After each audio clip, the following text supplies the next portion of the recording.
There have been few attempts to remove the blessed body of Rasulullah sallallahu alaihi wasallam. There was a very famous Muslim leader. His name was Nuruddin Zinki. Nuruddin Zinki was part of the Seljuk Empire, and he ruled over Syria. And he was the mentor of Salah ad-Din al-Ayyubi. One time, Nuruddin, after praying Tahajjud, he went to sleep, and in his dream, he saw Rasulullah sallallahu alaihi wasallam.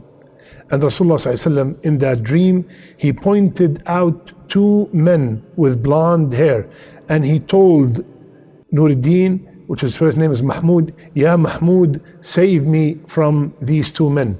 Mahmud woke up from the dream. He was, surprised. What kind of dream is this? And he did not pay much attention to it until he saw it 3 times in a row. Ya Mahmud, save me from these two men. Allahu Akbar. Jamaluddin al-Mawsili advised him to not to tell anyone and to immediately go to Medina. It said it took 16 days to arrive, and when he arrived there, the governor of Medina was surprised because he was not notified that he was coming. He inquired about the trip. Nuruddin informed him why did he make this trip in the middle of the night and without any prior notice. So the governor asked the Sultan if he can recognize the two men he saw in the dream. He confirmed, yes, I can. So what they did is they announced all over Medina that the Sultan is here and he wants to provide a lot of food and gifts to everybody. So when this news spread in Medina, everybody started coming, and the whole idea was to see and find out if these two men were among the people coming and taking the gifts. So a lot of people came and they all get gifts and food, and they were not able to identify those two men. They were not among them.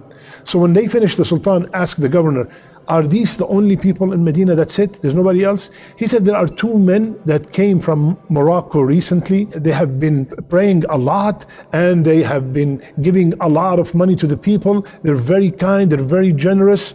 So he said, can we see them? When they walked in, immediately the Sultan, Nuruddin Zinki, recognized that these are the same two men he saw in his dream. So after questioning them, the Sultan, seeing them in the dream, he knew that they are not telling the truth. So he went to their tent and looked, he did not find anything. And then he saw carpet, he took it out, and under it there was a lot of money. And after intensive search, they found that they dug a tunnel, and the tunnel is almost by the chamber. Allahu Akbar. They admitted to their mission and they said, we are here to steal the body of Rasulullah sallallahu alaihi wasallam. And they were Christians, Moroccans, and they want to take it back to Rome.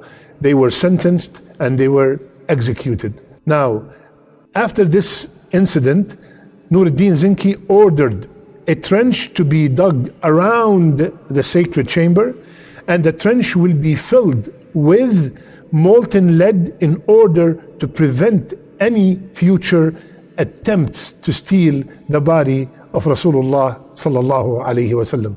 Allahu Akbar. There is a couple of lessons. Number one, Allah subhanahu wa ta'ala, He said in Surah Al-Ma'idah, Wallahu ya'asimuka min al-nas. Ya Muhammad sallallahu alayhi wa sallam, Allah defend you, Allah protect you from nas, from mankind. And He told us in many places in the Quran that whomsoever harm Rasulullah sallallahu alayhi wa sallam will be harmed in the dunya and in the akhirah. How the leaders of the past, when they heard that there is something harmful to Rasulullah sallallahu alayhi wa sallam, immediately themselves did something.